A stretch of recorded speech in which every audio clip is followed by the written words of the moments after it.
500 videos. Think about that.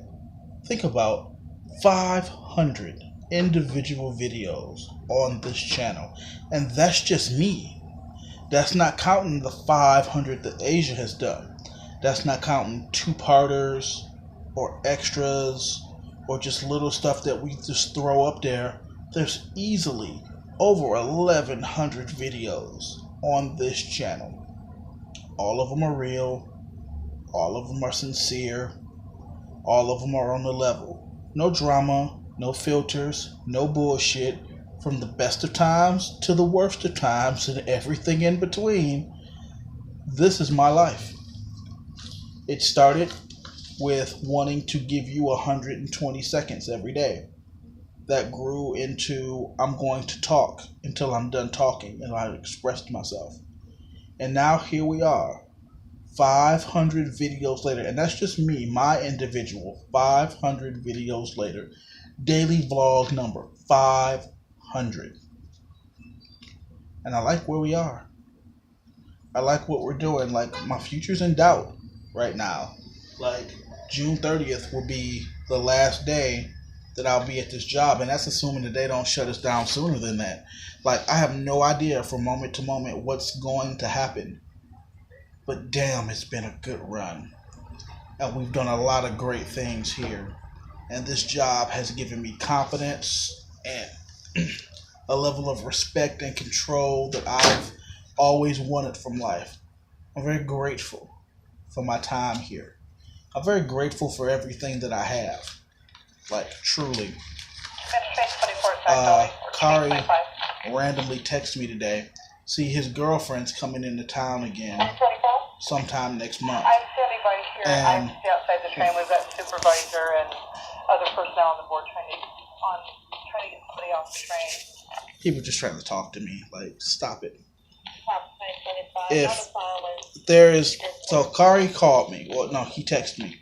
And he said, my girlfriend's coming into town. If you could give me a couple of bucks so we could go out and I could take her shopping and we could do stuff, I'd appreciate it. Now, when he did that, I was under the assumption that by now I'd be gone from this job and working for Regional Transit under my new gig and that everything would be fine. So he texted me today and he said, hey, when I asked you for that money, we were under the impression that you would already have your new gig.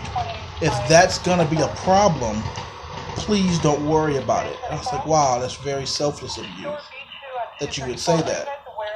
And then he went a step further and he said that because I paid for his class, because I paid for the website, because I let him use my laptop, because I've been so supportive, now that he's going to be getting paid from web design, he feels like some of that money belongs to me. And I disagree in a lot of ways. As a father, it's important to me that my son be able to follow his dreams. You know, like, I remember a couple of years ago, he wanted to begin EMT, and I was like, all right, dude, that's what you want to do, I'll support you. And even though that changed, it's like, you'll always have my undying support. Like, my father was as supportive as he could be, like, emotionally, you know, he's like, you can do it. But he wasn't really in a position where he could do a lot financially. And even though I'm not in the best place and I can't do a lot financially, I take great pride in knowing that there was something that my son needed to further his dreams, for his career, for his life. And I was able to do that. It was just me hosting a website for him. It was just me paying for a class for him to take. No big deal. Like, no real big deal. But for him, it was the first steps on a path to something he wanted to do for the rest of his life. And I am grateful that I was able to get him started on that path. I'm so humbled to see that my son is following his dreams and doing everything he wants to do with his life. It means so much to me. It does. And I know my father wanted to. I know he wanted to be more. I know he wanted to do more. I know had he had his way, he would have helped me out more. But in the end, I think he helped me more by not. I talk about it all the time, or whenever it comes up, how I was homeless in 2008, and we had gotten out of that homeless shelter, and I called him and said, "Hey, Dad, I humbled myself. I need a place to stay for a couple of weeks until I can get this sorted out." And he said no. I mean, he flat out said no. I was like, "Well, can you take Kari?" Like, at the time, Kari was like 11. I was like, I don't want him out here on the streets with me. Can you help? He said, "No, I can't." And I was just so taken aback by that. I was shocked. It's like, I'm your firstborn son. This is your firstborn grandson. We need help. Help us. We need you to do something. And he said no. And it forced me to be a man. It forced me to step up. It forced me to be more and to do more. And that was 9 years ago. Wow. It was like, that was forever ago. And I like who I am now as a person. That struggle did something for me. It taught me the value of a dollar. It taught me how to be responsible with nothing. And my son is 20 years old now. I'm 42 years old. I'm married to the most beautiful woman in the world.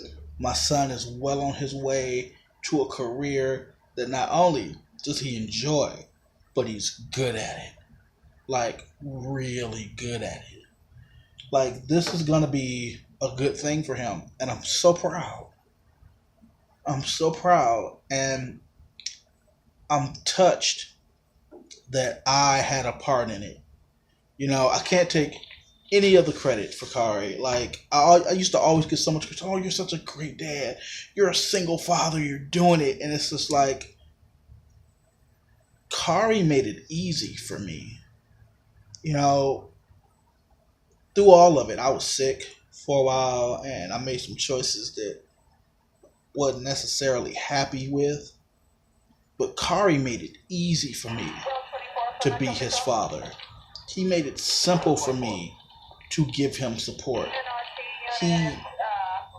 I didn't even raise him because I never told him what to think. I just told him how. It's like, here's critical thinking. Go. And he did. And look at him now. Like, he's a web designer. Like, I'm very proud of him. And if I had a hand in getting him there, I'm touched. I'm deeply moved that I was able to be there for him the way my father did his best to be there for me. I think I'm better than my father. But in the same hand, I think Kari is better than me. And that's how it should be.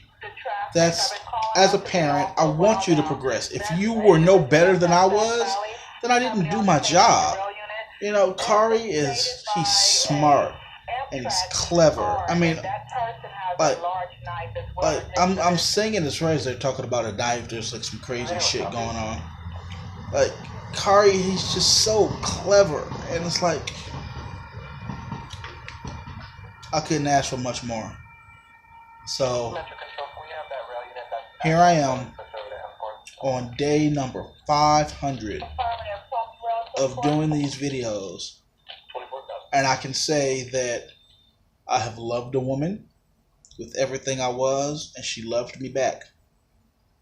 I have carried my son until he could carry himself, and I'm proud. And it's just been 500 days. Like, what's the next 500 got in store for me? Like, it's already been a hell of a journey, and it's only getting better from here.